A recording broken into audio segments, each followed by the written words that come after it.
When you're building an observatory like the James Webb Space Telescope, you want to make sure all the pieces fit together correctly.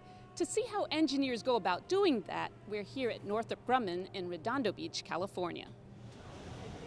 We have two important pieces of our development hardware that we're putting together or mating today. We have our OTE mock-up, Which is? It's a representation of the optical telescope element. That's the part that has the big mirror and the cameras inside of it.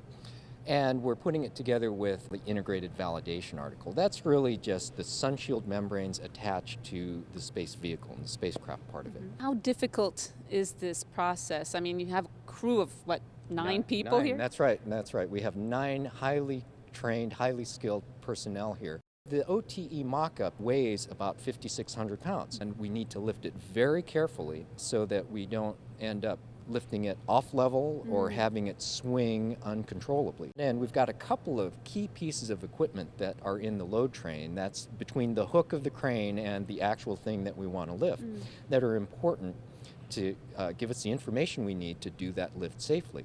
There's one thing called a load cell. That's actually kind of like a fish scale or a luggage scale, and that tells us how much we're pulling on the OTE mock-up and when we've actually lifted the entire weight. The second thing that's attached in the load train above that, it's that big black box that you can see up there. That's called a hydroset, and it's a little hydraulic ram that we can pump up and down and do extremely precise raising and lowering of very, very heavy hardware.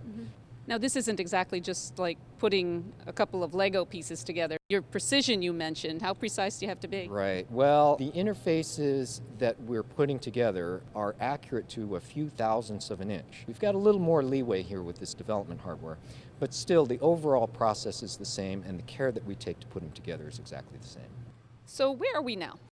Well, we're right next to the spacecraft bus. It's called a bus because it carries the telescope and everything else, so it's a spacecraft bus. This is our mock-up representation of the bus, and we have in it one of our telescopic mid-booms that's built by Astro Aerospace. And this is not flight-like, but it does telescope out to the full flight width. So basically the sun shield will be attached to this mid-boom and be stretched out. Yeah, that's right. There's actually a spreader bar that goes in on the end. That's a big kind of pole-like thing. You can see them on the forward and aft sides. They're the big gray bars. There'll be one out here, and it will be attached to some cables that are attached to our membranes. And as the mid-boom pushes out, it'll pull the membranes out and unfold it. Okay, well, so let's see. Let's get going.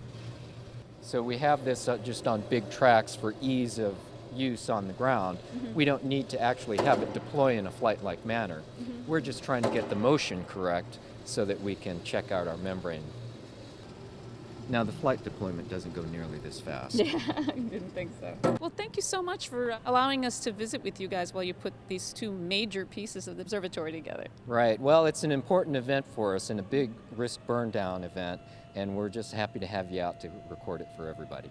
The next step is for the sides of the sun shield to be folded up all around this telescope mock-up that I'm in to make sure that everything's in place during launch. Thanks for joining us for this edition of Behind the Web.